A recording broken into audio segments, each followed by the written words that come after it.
الرحمن الرحیم یا ایھا المزمل قم اللیل الا قلیلا نصفہ او انقص منہ قلیلا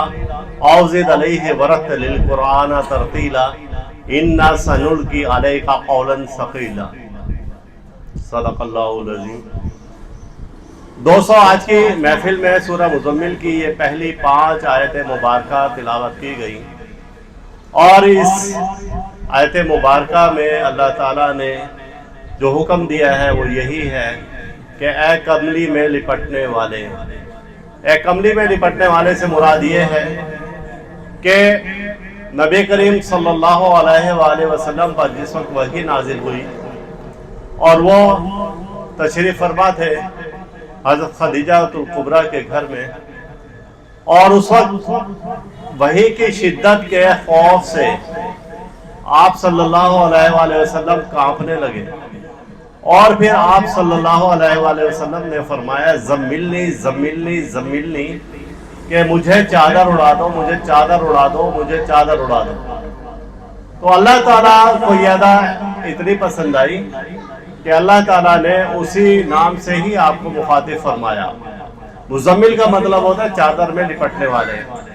تو اللہ تعالیٰ کو وہ ادا پسند آئی اور فرمایا کہ یا ایھا المزمل، کہ اے چادر میں لپٹنے والے۔ اب یہ ایسا کیوں کہا گیا؟ اس کے بارے میں یہ ہے کہ عربوں میں ایک دستور ہے کہ جس کی جو ادا پسند آ جاتی ہے تو اس کو اسی نام سے ہی پکارا جاتا ہے۔ جیسے کہ ایک بار مولا علی علیہ السلام مٹی پر لیٹے ہوئے تھے، آپ جب اٹھے تو آپ صلی اللہ علیہ وآلہ وسلم نے انہیں خطاب دیا ابو تراب، مٹی کے باپ۔ تو اسی طریقے سے جس بچے کی جو ادا پسند آ جاتی ہے اور اچھی ہوتی ہے تو اس کو اسی نام سے پیار سے بلاتے ہیں عرب میں۔ تو یہی وجہ ہے کہ آپ صلی اللہ علیہ وآلہ وسلم کو یا ایھا المزمل کے اسم سے پکارا گیا۔ اور اس سورہ مبارکہ کی فضیلت ایسی ہے کہ اگر کوئی مفلس ہو اور یہ سورہ مبارکہ پڑھے تو اس کی برکت سے اللہ تعالیٰ اس کی مفلسی دور فرما دیتے ہیں۔ اور اسی طریقے سے کوئی تنگ دست ہو اور یہ سورہ مبارکہ پڑھے صبح کے ٹائم میں تو اس کی تنگ دستی دور ہو جاتی ہے، کوئی مشکل میں پریشانی میں ہو تو اس کی مشکلات پریشانی بھی دور ہو جاتی ہے۔ سورہ مبارکہ کے بارے میں 3 حدیث مبارکہ ہیں جو صحیح ہیں، اور ان تینوں کا مفہوم یہی ہے، آپ صلی اللہ علیہ وآلہ وسلم نے فرمایا ہے کہ جو شخص سورہ مزمل کا ورد رکھتا ہے تو اس پر سے یہ غربت، مفلسی، افلاس، تنگ دستی، پریشانی ختم کر دی جاتی ہے۔ اور سورہ مزمل کے بارے میں یہ ہے کہ جو بھی یہ سورہ مزمل مبارکہ پڑھتا ہے، اور بزرگوں نے فرمایا، اولیاء اللہ نے فرمایا کہ اسے زیارت نبی کریم صلی اللہ علیہ وآلہ وسلم ہوتی ہے۔ اور اسی طریقے سے سورہ مزمل کے بارے میں درود مزمل ہے، اور وہ درود مزمل اگر ہم ہر وقت چلتے پھرتے اٹھتے بیٹھتے جاری رکھیں تو اس کی برکت سے اللہ تعالیٰ کی بے شمار رحمتیں نازل ہوتی ہیں، اور ایک بار درود پڑھنے پر اللہ تعالیٰ 10 رحمتیں نازل فرماتا ہے، اور اگر آپ دن بھر درود پڑھیں تو پھر کتنی رحمتیں آپ پر ہوں گی۔ اور درود مزمل بڑا خوبصورت ہے، اور اس میں سے پہلا حصہ تو بڑا مشہور و معروف درود ہے، اللہم صلی علی محمد وعلی آل محمد، یہاں تک تو مشہور ہے۔ بے عدد المزمل والخصائص، یہ 3 حرف اس میں اضافی ہیں، بے عدد المزمل والخصائص، اور اس کا ترجمہ ہے کہ اللہ محمد والے محمد پر سلامتی ہو اور ان پر رحمتیں نازل ہوں، اور بے شک محمد صلی اللہ علیہ وآلہ وسلم بہت زیادہ خصوصیات والے ہیں۔ اور جو 99 ہمیں اللہ کے نام ملتے ہیں اور نبی کریم صلی اللہ علیہ وآلہ وسلم کے 99 اسم مبارکہ ملتے ہیں، ان میں سے ایک اسم جو ہے وہ تو اس میں ذات ہے، یعنی اپنے اسم ہے، باقی جو 98 ہیں وہ اس میں صفات ہیں۔ جیسے کہ اللہ جو ہے وہ اسم ذات ہے، محمد اسم ذات ہے، باقی 98 اسم صفات ہیں، اور ان 98 صفات میں سے جو اللہ کو سب سے زیادہ پسند ہے تو وہ ہے اسم رحمان اور رحیم۔ اسی لیے اللہ تعالیٰ نے فرمایا کہ جب کوئی کام شروع کرنے لگو تو پہلے پڑھ لیا کرو بسم اللہ الرحمن الرحیم۔ کہ شروع کرتا ہوں اللہ کے نام سے جو رحمان بھی ہے، رحیم بھی ہے، رحم کرنے والا ہے۔ اب اللہ کو اپنی جو صفت ہیں ان میں سے سب سے زیادہ پسند ہے رحمان اور رحیم، یعنی کہ وہ رحمت ہے اور رحمت للعالمین ہے، وہ رحمت للمسلمین نہیں ہے۔ اب چاہے بارش جیسے برستی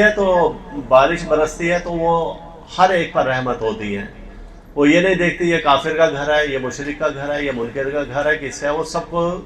رحمت دیتی ہے۔ اسی طرح سے اللہ تعالیٰ کی رحمت سب کے لیے ہے، لیکن اللہ کا جو سب سے زیادہ اسم اللہ کو پسند ہے تو وہ الرحمن اور رحیم ہے۔ اور اگر اس اسم کو ہم پڑھیں اور مسلسل پڑھتے رہیں اور یہی ایسے پڑھیں کہ استغفر اللہ یا اللہ یا رحمان یا رحیم، استغفر اللہ یا اللہ یا رحمان یا رحیم ہو، تو اللہ تعالیٰ کا خاص کرم ہوگا اور جو بھی مشکلات، پریشانی ہیں، مصیبتیں، وہ سب دور ہو جائیں گی۔ تو بسم اللہ کے بارے میں یہ بھی ہے کہ آپ اگر کسی کو قرآن پاک نہیں پڑھنا آتا تو وہ صرف بسم اللہ الرحمن الرحیم روزانہ 786 بار پڑھ لیا کرے تو اس پر سے رزق کی بندش ختم ہو جاتی ہے۔ اور بسم اللہ الرحمن الرحیم کے اتنے راز ہیں کہ جس کی کوئی حد نہیں ہے۔ اس میں 3 اسم اعظم ہیں، اور وہ 3 اسم اعظم کون سے؟ اللہ، رحمان اور رحیم، اور باقی جو ہے بسم ہے آگے، یعنی کہ بسم کے ساتھ اسم، یعنی کہ اللہ کے نام کے، اور جو کہ رحمان اور رحیم ہیں۔ اس میں 19 حروف ہیں بسم اللہ الرحمن الرحیم میں، اور ہر لفظ کی ایک الگ سے طاقت ہے اور اتنی قوت ہے کہ جو کہ بیان سے باہر ہے۔ اور اگر اس بسم اللہ الرحمن الرحیم ہم صبح اٹھ کے صرف اپنے ماتھے پر شہادت کی انگلی سے ہی لکھ لیں ایسے، تو سارا دن آپ کا سکون میں گزرے گا، کوئی پریشانی مشکل نہیں آئے گی۔ اگر آپ کو ڈر خوف لگ رہا ہے تو یہی بسم اللہ الرحمن الرحیم آپ مسلسل پڑھتے جائیں، اپنے ہاتھوں پہ دم کریں، چہرے پر پھیر لیں، تو اللہ کی رحمت ہوگی اور وہ ڈر خوف ختم ہو جائے گا۔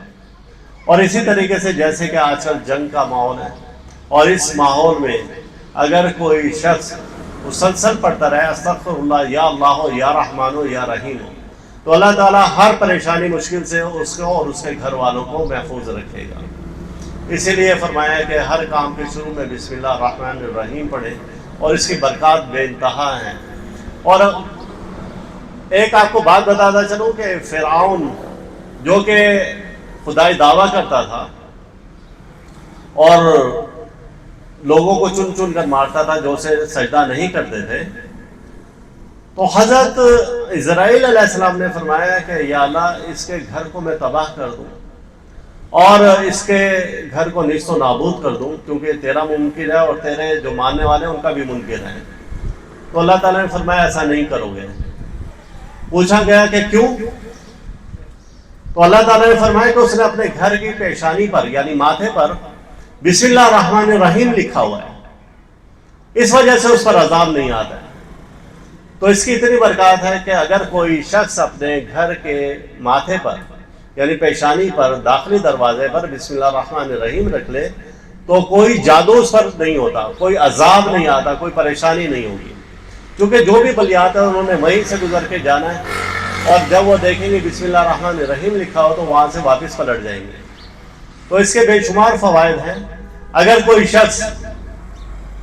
کوئی بھی کھانا کھانے سے پہلے بسم اللہ الرحمن الرحیم پڑھ لیتا ہے تو وہ کھانا اس کے لیے باعث رحمت اور برکت بن جاتا ہے۔ اس کھانے سے اس کو کوئی بیماری نہیں ہوتی، اس کھانے سے اس کو کوئی پریشانی نہیں ہوتی، اس کے رزق میں برکت ہو جاتی ہے، اور اس کے بے شمار واقعات بھی ہیں ایسے۔